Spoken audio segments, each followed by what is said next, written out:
Making a holiday dinner can be super stressful. You got 20 of your family and friends who are coming over and expecting a great meal.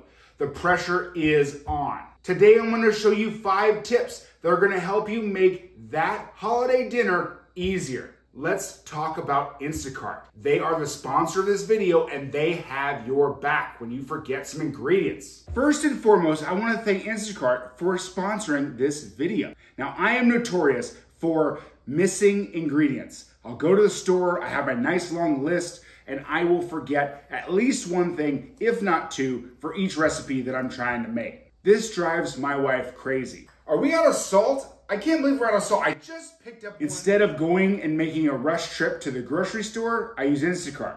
Instacart is the holiday rescue app. All you have to do is log into the app, order your groceries, and then your Instacart shopper will deliver your groceries, and it'll save you a ton of time and frustration.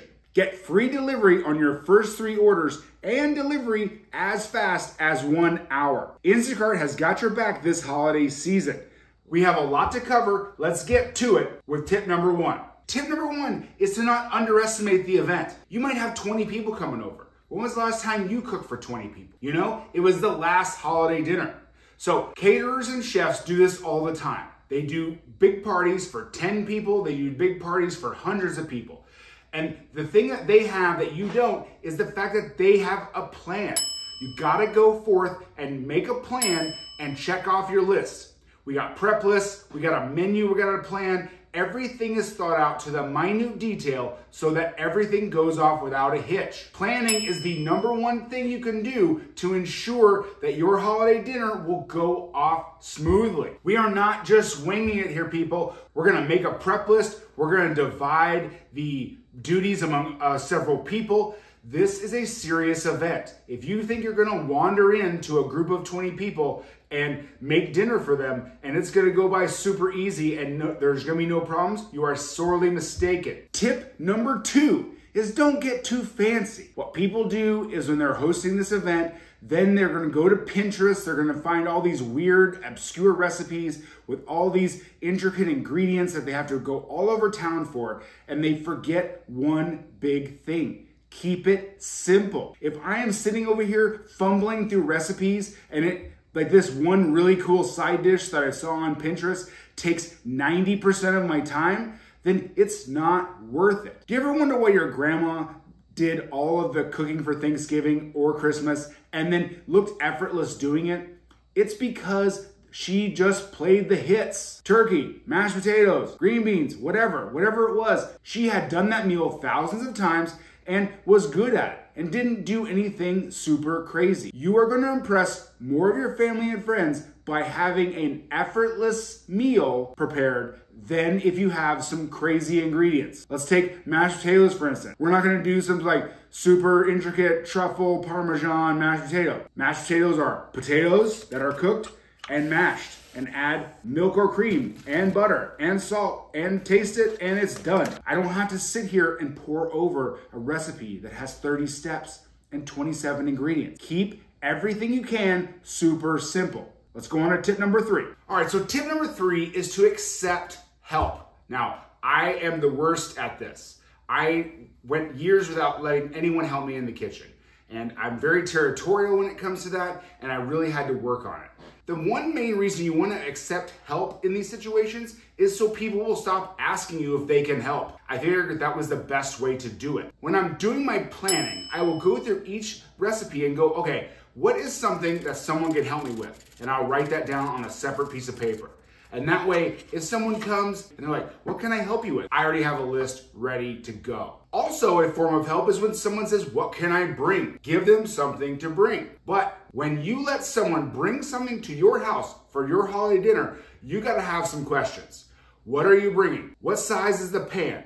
Do you need the oven? How long? Make sure that they're not bringing this huge pan and say, oh, can I put this in the oven? Nah. You're gonna go with my plan, but I'm gonna have a little thing to say if you're gonna bring something. I have questions. Another way of accepting help is also sending people out to the grocery store for the things that you might have missed. There's always someone in the group who's available to go to the grocery store. Let's hit the next tip about how to make your holiday dinner a little bit easier. Let's hit the next one. Tip number 4 is about pre-planning. We already talked about we're not gonna wing this. We're gonna make a list and check it twice. Wait, holidays, there we go, Santa. Let's make a list, let's check it twice. Now, this is gonna be a ranty kind of topic because I am all about my planning. Before the day of the holiday dinner, I want you to plan exactly what you have to cook. And I wanna make sure I got space in my oven. The oven is where most of everything happens. Do a oven dry run where you make sure all of your pans fit in the oven. Now we're talking about ovens. I have a little bit of a rant. Ooh. All right, ovens, people, just make it hot. 400, 375, whatever you want it, make it hot and just leave it. I know your recipe says 325. I know Aunt Gertrude's recipe says 357.5. It doesn't matter. You put that thing at 375 and you keep it hot and you keep it the same temperature the entire time. Now, a little bit of thing about ovens. They work like the thermostat in your house. If it senses that it's getting too hot, it turns it off. If it's getting too low, it turns it on. When you set it at 350, it's just an average. Don't get caught up in the temperatures. Make it hot. When every restaurant I've ever worked in, they did not care what the temperature of the ovens is set at. It's 400, a lot of times it's 450, 375, whatever. Your precious recipe is not going to be destroyed if you set it in a 375 degree oven rather than a 350 degree oven. I promise. Another great tip is every time you open the door to the oven, it drops 25 degrees. We got to keep opening up to put in someone else's dish, to put in this dish, take out that dish. If you open that thing up 5 times, you have just plummeted the degrees of that oven. That's why on this day, it seems like everything takes longer to cook than it says on the recipe. It's because you're not closing the oven and letting it do its thing. A little bit of oven rant, but the bottom line is prepare. You need to know if all your things fit in the oven. You need to know who's bringing what. You need to know if they're bringing it in a huge pan or a small pan. You need to know all these things ahead of time so you can make the best decisions for this holiday dinner. A bonus tip on pre-planning is if you can offload the turkey somewhere else, that's like bonus points, okay? Maybe you have a family member who likes to fry turkeys. Well, let's get that thing out in the backyard and let's fry it. Let's try not to burn down the house. But let's get that thing outside. What I've done in the past couple years is I'll use my grill. It is a pellet grill that keeps temperature really nice and slow, so I can turn that thing up to 325, 350. I put my turkey in a pan and I put it out on the grill. It gets a bonus smoke flavor, but it gets it out of my oven. The turkey takes up the most oven real estate. If I can offload that thing, that's like bonus points. I feel like I could do a whole video just on this one tip of pre-planning your Thanksgiving, your holiday dinner. That may be for another video, but just plan. Take a little bit extra time, plan what you're doing. It's gonna make things so much easier in the long run, and you are gonna sail through this holiday dinner, and you can thank me later. Let's get to the next one. Tip number 5 is do not underestimate the power of distraction. If you are cooking this holiday dinner and you're stressed and you're trying to get everything right, the worst question someone can ask, when's dinner? What time are we eating? Anytime somebody asks me that, I want to just take them and just tell them to go away. You'll eat when I say we're ready to eat. That's what you want to say, but you can't say that. It's a family. You can't say that. So what do? You provide appetizers and drinks. If everyone is eating something or drinking something, they are not asking you questions. Whether it's wine, whether it's sparkling apple cider, whether it's punch, whatever you want to make, you need to plan that thing in advance so that you have some things going on that people can drink and people can munch on. Charcuterie platters, a little bit of light appetizers. Maybe you ask the person who you know is going to come early. Everyone has that person who is going to come before everyone else. Tell them to bring a vegetable tray.